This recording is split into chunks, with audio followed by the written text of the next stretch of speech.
Hello, everyone. Welcome back to another episode of Beyond Broken Hungry. And this is going to be the last episode of 2023. I am going to take a break for next week. Just got a lot of brainstorming and strategizing that I really want to do before going into 2024. So I probably won't do another episode until the end of January, beginning of February. I've got a couple interviews lined up, so it won't just be me in 2024. So I'm really excited about all of that. Just wanted to update y'all on that and let you know what my game plan is, and we'll get right into it. So today I want to talk about bouncing back, and I say that with quotation marks because I don't really think you should bounce back or step right back into anything after traveling. I think it should just be a balance thing and you just get back to life. But for the sake of the title, we'll call this bouncing back after a holiday trip. And this could go for any time of the year, but specifically we're in the holidays right now. So we're going to target it towards the holidays.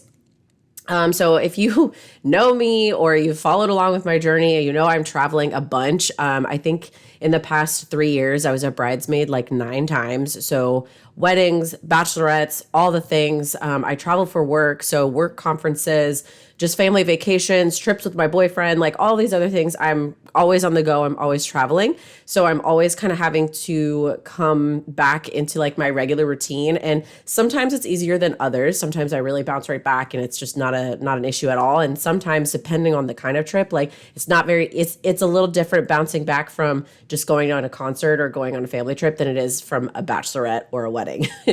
different bounce backs. But you know, all of this traveling that I'm still doing, I still tend to reach my nutrition goals quarterly, at least in the last like couple of years when I've really honed in on it. So how do I do it? Really, really, really simply. I don't overcomplicate things. I do work with a nutrition coach, which I always recommend and encourage you to do if you're not doing, to kind of keep that accountability going so that you know that somebody's always kind of got your back with that stuff. But it's just super simple. I don't overcomplicate it. I don't change who I am when I come back from a trip just because I think that this will make things easier on myself. So I'm just going to share a couple of like, I guess, tips, tricks, whatever you want to call it, that help me kind of like get back into gear once I'm coming back from traveling. I will say there is no secret. There's no magic trick. There's no nothing. When you come back from a trip, you just kind of have to get back into it and keep things simple and don't overcomplicate things. So without further ado, let's get into those tips. We're going to start with nutrition. That is going to be the most important part, is kind of resetting into your nutrition choices. Hydration is key. That's just number one. You want to sip on that H2O like a champion. Drink that water. Put some flavored stuff in it if you don't like the taste of water, but hydrate. Hydration sticks. Element's a good one. Rehydrate is a good one. Gatorade, Propel. Just try to go for the zero sugar options on those, but hydrate. Travel a lot of times leads to dehydration. So you want to drink a lot of water while you're on your trip too, but the best thing to do to bounce back when you're coming back from a trip is start that hydration on your way back home. If you're flying, there's not a lot of airports that I've been to that don't have water fountains. So either bring your emotional support water bottle with you or buy one and then fill it up.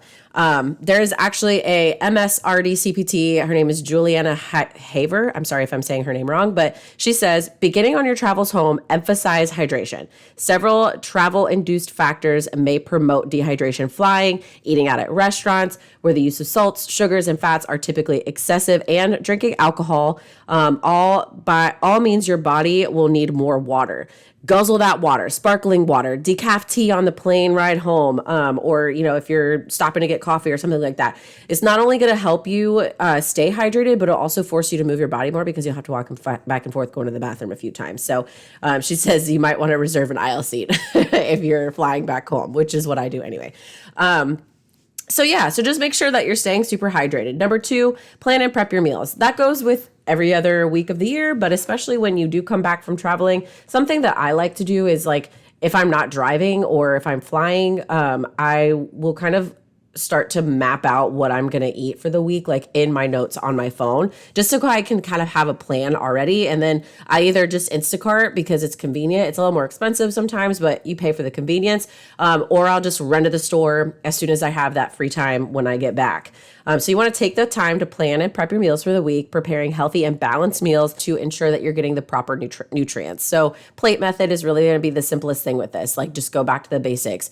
Quarter of your plate is meat, quarter of your plate is starch, and then half is the veggies. Just kind of start there. Keep it simple. Focus on whole, nutrient-dense foods like fruits, vegetables, lean proteins, and whole grains. The more you overthink and complicate it, the more time it's going to take you to bounce back. So just keep it simple and get right back to things.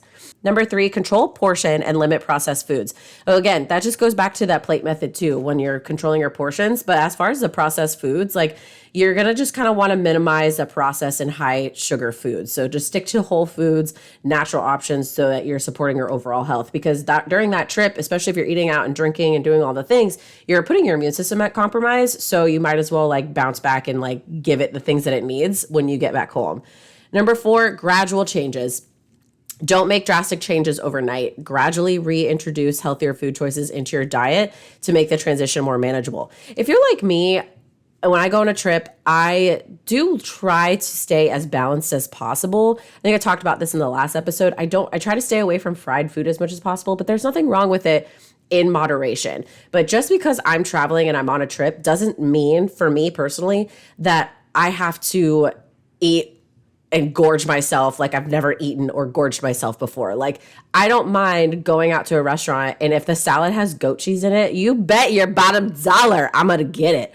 So if it's something that looks good, I'm not eating salad because, oh, I'm just trying to like be healthy on this trip. Like, I'm gonna eat a salad because I want a salad, or I'm gonna get vegetables because I want the vegetables. Like, I don't necessarily think like, oh, just because I'm on vacation, that means that I can't have a vegetable for these next 4 days. Like, no, like, I don't feel good when I'm not fueling myself properly, even when I am indulging and enjoying myself. So I like to try to have a little bit of balance there. So that way it's like, if I go on a trip, like when I come back home, it's not the first time I've eaten a vegetable in like 4 days, like, or a week or whatever. Like, just try to keep it balanced while you're on the trip anyways. Now we're going to move into fitness. So if you're like me, you probably didn't pack or packed and didn't use some workout outfits. And there's absolutely nothing wrong with that. Taking a break for a trip with loved ones and colleagues won't make you lose all your strength and endurance, but it can reduce some improvements made in previous weeks. So in order to avoid that, get back to it as soon as possible. Number 1, you can start with light exercise and set realistic goals. Start with achievable targets and gradually increase that intensity. You can begin with light exercises like walking, stretching, or yoga. This will help your body bounce back into physical activity without overexertion. So if I'm going for a trip for like a long time and I definitely did not exercise, like one of the first things I'll do like that morning, like before work, is I'll go for like a mile walk. And that, for me, that's like 2 blocks or 2 walks around my neighborhood. So I'll just do that, go on a longer walk with your dog in the morning just to get some movement back in, if you can't make it to the gym right away.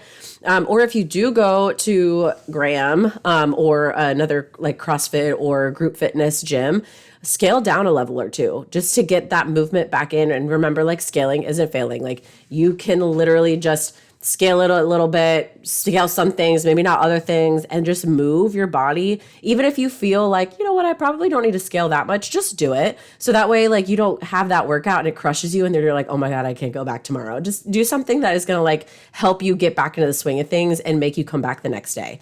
Number 2, most important, create a schedule.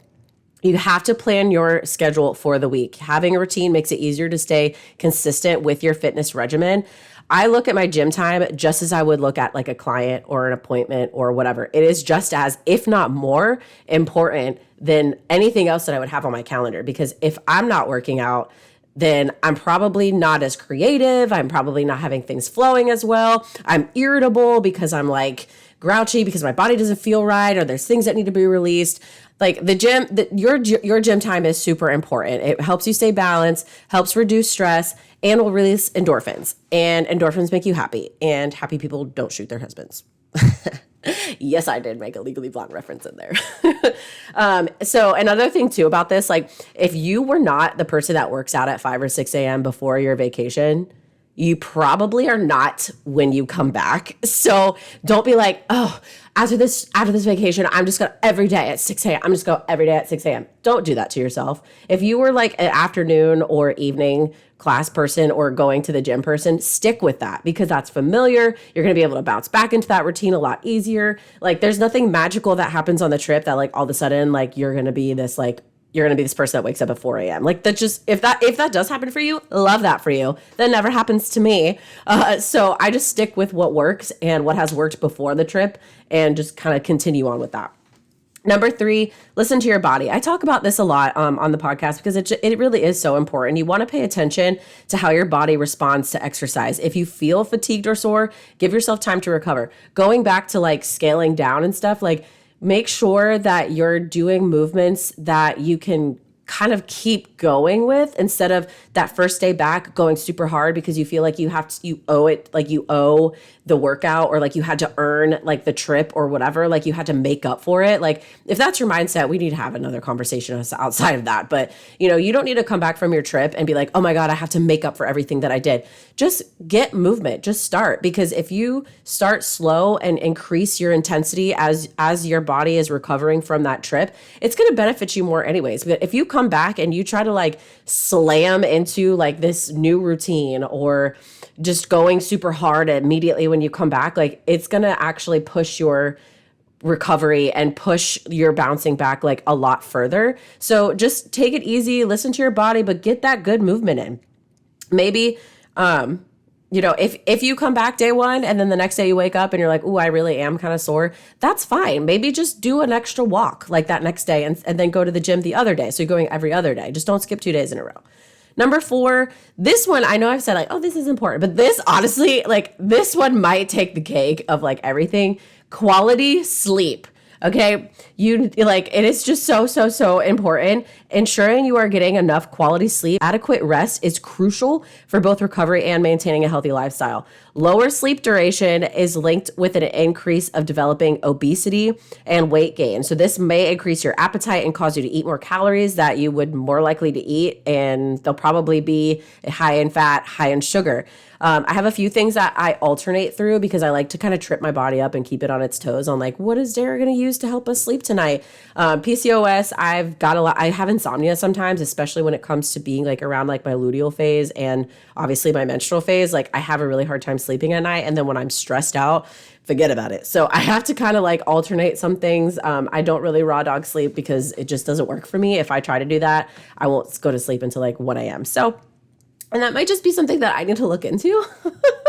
But one of the things that I kind of alternate through, I use Beam. I've talked about that before. I'll link that in the show notes. I do really like doTERRA just released like this new system under their Serenity line. And it's actually a capsule. So it has a rub and also a capsule. And I rub it like on my feet, on my neck, on my wrists, and then I'll take 1 or 2 of the capsules. And that has been really helpful. I don't wake up super groggy. And then I always take magnesium. Like that's just a daily thing. Like I don't alternate my magnesium. I have a magnesium deficiency, so I have to take it. But that is something that I take literally every single day. And I do it at night right before bed because the specific magnesium that I take is one of those that kind of calms you. It doesn't make you sleep. It just relaxes your muscles, calms you, helps with recovery. So I would definitely look into one, if not all, or like some of those options. I don't always recommend like melatonin. It's good every now and then, but it is a hormone. So you might want to just be careful with how much you're taking and how often you're taking. And sometimes it is good. Like sometimes I will just not take anything. So that way my body doesn't rely on stuff. Sleepy time tea is a good one too. But yeah, so there's just different options that will like really help you and ensure you get a better night's sleep. I will say that since I've gotten Beam, it is expensive, but I got it on sale. And we don't take it every single night. So it's kind of worth it when you think about it. But my REM has improved significantly, like probably 3 to 4%, which might not seem like a lot, but that is a lot. So I definitely would recommend some of those things to help you sleep so that not only just all year round, but like especially when you come back from a trip, like give yourself that good sleep so that your body can recover and rejuvenate and get back to normal. Remember, the key is to make sustainable changes in your lifestyle. So when you're coming back from a trip, like it's sustainable. It's not something that like you weren't doing before or that wasn't working for you before. Like you want to still continue that momentum of like things working for your life and what you're doing and your routine. But it's also like just kind of paying attention. Like maybe you're not going to go as hard. Maybe you are going to sleep a little bit more or whatever the case is. It's normal to face challenges when you're coming back from a trip. Like there's definitely been times where like I would feel great the first couple days, and then like day 3 I'm home and I'm like, ooh, you know what, I don't really feel so great anymore. So I listen to my body, maybe do like less at the gym type stuff and more just like stretching at home or going for longer walks, or going to bed earlier or whatever the case is. So just be patient with yourself, and as always, celebrate those small victories along the way. That's what this is all about. It's not about the end goal, because once you get to the end goal, then you create new goals. So you want to have these little things along the way that you could just check off, that you can celebrate, and then bounce right back to everything. So thank you so much for tuning in to the episodes that I did for 2023. I'm so excited for 2024. And I have a lot of things planned. I can't wait to share it all with y'all. So I will be taking a little bit of a hiatus for a couple weeks just so that I can get these interviews in, get everything scheduled, edited, because again, I don't have a team. I am my team. But I'm really excited for what the new year is going to bring. So as always, you got this, friend. Till next time. Thanks for tuning in to this week's episode. I really hope you enjoyed it. If you aren't already, be sure to subscribe to Beyond Broken Hungry wherever you get your podcasts so you get notified every time a new episode drops. It would also mean the world to me if you rate, review, and share the podcast too so more people can join the BBH tribe. Until next time, you got this, friend.